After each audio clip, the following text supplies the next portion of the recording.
बिस्मिल्लाहिर्रहमानिर्रहीम अस्सलामु अलैकुम वरहमतुल्लाहि वबरकातुहू। Dear viewers, welcome to Shaheen Leaders Academy. आज हम लोग पढ़ने जा टेस्ट नंबर 18। तो ये टेस्ट उन तमाम कैंडिडेट्स के लिए स्पेशल डिज़ाइन किया गया है जो commission officers Pakistan navy, Pakistan air force aero trades, aero sports, navy marines, technicians, sailors, commission officers Pakistan army, commission officers Pakistan air force और मैट्रिक एनुअल एग्जामिनेशन को क्वालिफाई करना चाहते हैं। तो बढ़ते हैं व्यूवर्स अपने क्वेश्चन नंबर 1 की तरफ। Form of the quadratic equation is. तो मैंने अपनी लास्ट वीडियो में भी आपको बताया था कि स्टैंडर्ड फॉर्म जो होती है क्वाड्रेटिक इक्वेशन की वो आपके पास है A X square plus B X plus C is equal to zero, where A is not equal to zero. क्योंकि अगर इसमें आपके पास ए ज़ीरो हो जाएगा फैक्टर, तो ये पूरा फैक्टर जो है आपके पास ए एक्स स्क्वायर ये पूरा ज़ीरो हो जाएगा। इस वजह से यहाँ स्पेसिफाई करके लिखा गया है कि A is not equal to zero. तो स्टैंडर्ड फॉर्म ऑफ जो क्वाड्रेटिक इक्वेशन आपके पास वो होती है A X square plus B X plus C. Question number 2, the number of terms in a standard quadratic equation is. अब यहाँ पे आपने नंबर ऑफ टर्म्स बताने कितने। अगर यहाँ पे इस इक्वेशन में सिर्फ होता ए एक्स स्क्वायर तो नंबर ऑफ टर्म्स होते 1। अगर होता A X square plus B X या होता A X square plus C तो नंबर ऑफ टर्म्स होते 2। लेकिन अब हमारे पास ये पूरी इक्वेशन है A X square plus B X plus C, तो इसमें नंबर ऑफ टर्म्स जो हैं वो कितने हैं, वो हैं 3। इसमें एक पहला टर्म है ए एक्स स्क्वायर, दूसरा टर्म है बी एक्स और तीसरा टर्म है आपके पास सी। Moving on to the question number 3 of methods to solve a quadratic equation is। तो quadratic equation को solve करने के जो आपके पास बेसिक मेथड हैं वो आपके पास टोटल हैं 3। वैसे और भी मेथड होते हैं लेकिन जो बेसिक मेथड्स हैं वो हैं 3। वो कौन से हैं? एक है आपके पास फैक्टराइजिंग, दूसरा है आपके पास कंप्लीटिंग स्क्वायर और तीसरा है आपके पास quadratic formula. For the linear factors of X square minus 15x plus 56 is. तो मैंने पहले भी अपनी बहुत सी वीडियोस में आपको फैक्टराइजेशन करना बताई है। सिंपली आपने यहाँ पे क्या करना है, 8 को आप 7 से मल्टीप्लाई करें तो आपके पास आता है 56, 8 में 7 ऐड करें तो आपके पास आता है 15। अब यहाँ पे माइनस का साइन है तो 7 और 8 दोनों के साथ माइनस लगेगा। यहाँ पे आपके पास क्या बनेगा, x square minus 7x minus 8x plus 56। तो अब यहाँ पे आपने क्या किया है, इन दोनों को इकट्ठा कर लिया और इन दोनों को इकट्ठा कर लिया। यहाँ से x आपने कॉमन लिया, अंदर आपके पास क्या आ जाएगा, x माइनस 7। यहाँ से आपने माइनस 8 जो है वो कॉमन ले लिया तो अंदर आपके पास क्या आएगा, x।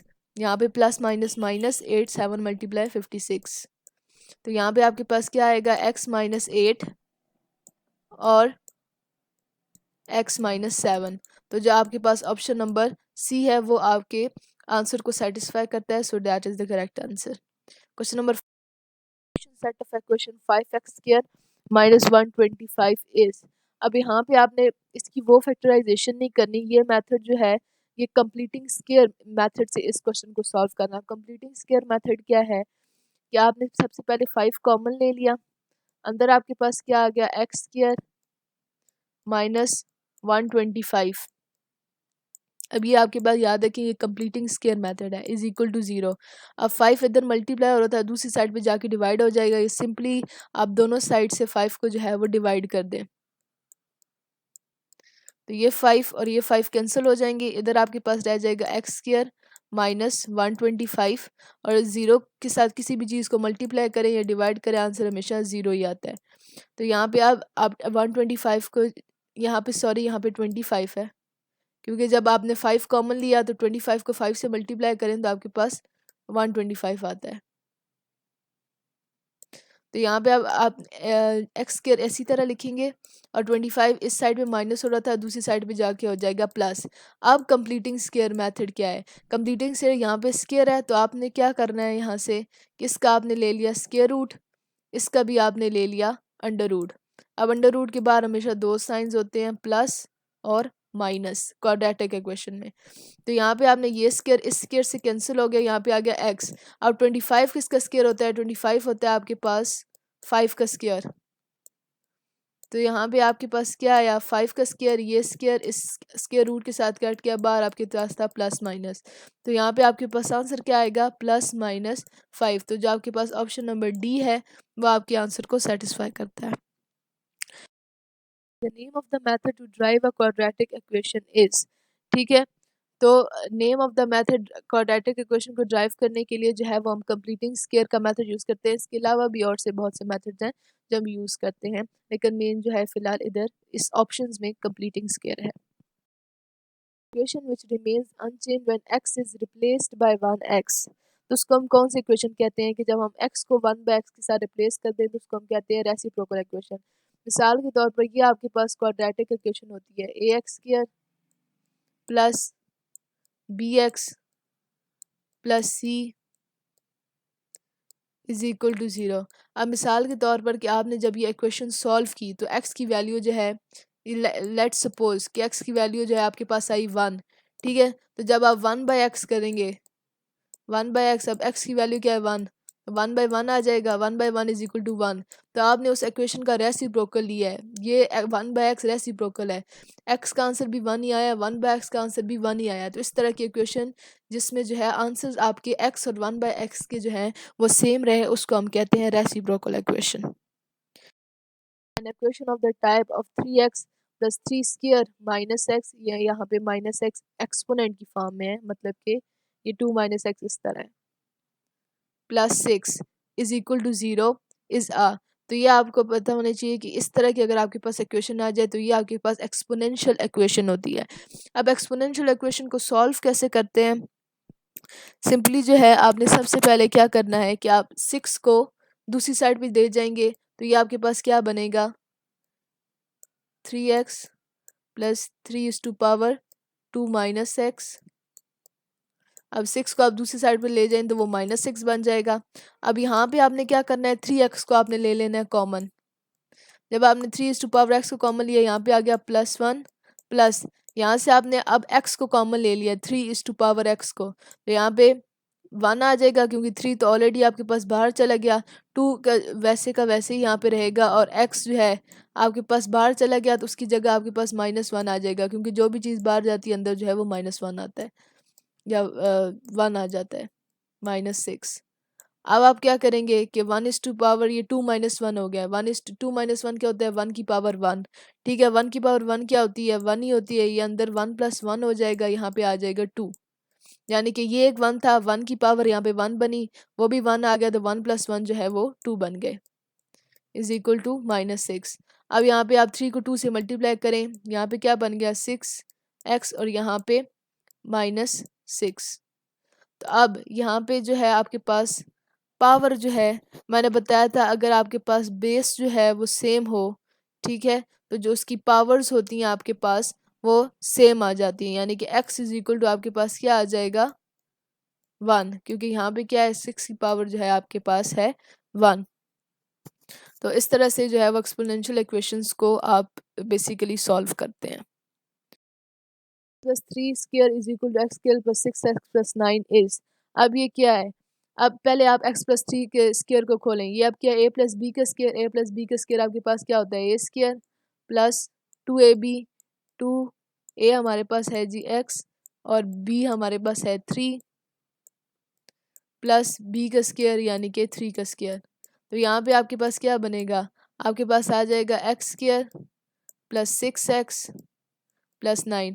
अब आप देखें कि आपने x प्लस 3 को सॉल्व किया तो आपके पास आ गया x square plus 6x plus 9, और ये भी आपके पास X square plus 6x plus 9 है, यानी कि दोनों साइड की जो इक्वेशन है लेफ्ट हैंड साइड और राइट हैंड साइड वो एक दूसरे की इक्वल आ गई हैं।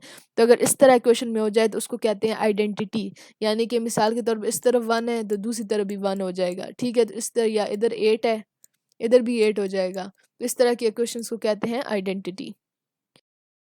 Of well defined object is called, तो आप सबको पता है कि वेल डिफाइंड ऑब्जेक्ट की कलेक्शन को कहते हैं सेट। मिसाल के तौर पर ये आपके पास एक सेट है, इसमें एक आपके पास पड़ी हुई है ट्रायंगल पड़ी है, आपके पास जो है वो रेक्टेंगल है, स्क्वायर है आपके पास, इसी तरह की पेंटागन है आपके पास, ये और भी बहुत सारी शेप्स पड़ी हुई हैं। तो ये क्या है, ये है shapes of set of geometrical shapes, ठीक है। तो इसी तरह अगर एक सेट के अंदर नंबर्स पड़े होते हैं जैसे 1 2 3 4, तो वो सेट ऑफ नंबर्स है, तो उसको हम कहते हैं कि collection of well defined object is called set. The different number of ways to describe a set are called. तो एक सेट जो है उसको डिस्क्राइब करने के लिए कितनी वेज होती हैं? तो बेसिकली उसके लिए जो है आपके पास 3 वेज होती हैं। एक होता है आपके पास वर्बल डिस्क्रिप्शन मेथड, एक आपके पास होता है रोस्टर नोटेशन या लिस्टिंग मेथड, और तीसरा आपके पास होता है सेट बिल्डर नोटेशन। तो ये 3 मेथड होते हैं बेसिकली एक सेट को डिस्क्राइब करने के लिए। With no element is called. अब इसमें इसका मतलब क्या है कि ये आपके पास सेट है और इसके अंदर कोई एलिमेंट नहीं है, तो ये खाली है। तो जो भी खाली सेट होगा उसको हम क्या कहेंगे? Empty set. Only one element is called, इसका मतलब ये है कि ये आपके पास है, ये सेट है, इसकी मिसाल के अंदर एक ही एलिमेंट है, मिसाल के अंदर इसके पास है 2। ठीक है, तो अगर एक ही एलिमेंट हो तो उसको हम कहते हैं सिंगलेटन सेट। ये अब इसके नाम से भी बाहर है कि सिंगल यहाँ पे लिखा हुआ है, यानी कि एलिमेंट के अंदर सेट के अंदर एक ही एलिमेंट मौजूद है आपके पास। 14 the number of elements of the power set A B. अब किसी भी ए बी के कितने पावर सेट्स होते हैं? ये आपके पास एक सेट है ए बी, अब इसके पावर सेट कितने होंगे? हर सेट का एक तो होता है आपके पास एम्प्टी सेट। ये आपके पास एम्प्टी सेट आ गया जिसके अंदर कोई एलिमेंट नहीं होता, ठीक है। फिर आपके पास आ गया एक सेट जिसमें आपके पास होता है ए। फिर आपने एक और सेट बनाया जिसके अंदर आ गया बी। फिर आपने एक और सेट बनाया जिसके अंदर क्या आ गया? ए और बी आ गया आपके पास दोनों। तो यहाँ पे आपके पास कितने सेट बने? 1 2 3 और 4, यानी कि ए बी के जो सेट है उसके 4 पावर सेट्स होते हैं। इस पावर सेट 1 2 3, अब इसके कितने बनेंगे? एक सबसे पहले आपके पास हमेशा बनता है खाली सेट, फिर आप एक एक नंबर करके लिखेंगे। इसका आ गया 1, देन आपके पास आ गया 2, देन आपके पास आ गया 3, देन आपके पास यहाँ पे क्या आ गया? 1 और 2 एक ही सेट में आ गए। फिर आपके पास 1 और 3 एक ही सेट में आ गए। देन आपके पास 2 और 3 एक सेट में आ गए। फिर आपने 1 2 3 को एक ही सेट में ले लिया। तो यहाँ पे आपके पास कितने सेट बने? 1 2 3 4 5 6 7 8, यानी कि टोटल आपके पास जो है 1 2 3 के वो 8 पावर सेट्स बने हैं। तो इसी क्वेश्चन के साथ व्यूवर्स हम अपनी वीडियो के अख्ताम तक पहुँच चुके हैं। मैं आप सबको लीडर्स एकेडमी में initial test Pakistan army commission officers, initial test Pakistan air force commission officers, initial test Pakistan navy commission officer, Pakistan air force airman test, Pakistan air force air women test, Pakistan air force civilian test, Pakistan navy sailors test, Pakistan navy marine test और Pakistan navy civilian test की तैयारी जो है वो एक ही fees में कराई जाती है। All of you are most welcome. इसी के साथ हमारे चैनल शाही नीड्स शेयर करें, सब्सक्राइब करें। अगर आपको हमारी वीडियो पसंद आई हो तो उस पर कमेंट करें, नीचे बेल आइकन के बटन पर क्लिक करें। इसके अलावा हमारी वेबसाइट www.shahinleadersacademy.com को विज़िट करें, जिससे आपको बहुत सा फ़ायदा हासिल होगा। पाकिस्तान आर्म्ड फोर्सेस जिंदाबाद, पाकिस्तान पाइंदाबाद। फ़ी अमान अल्लाह।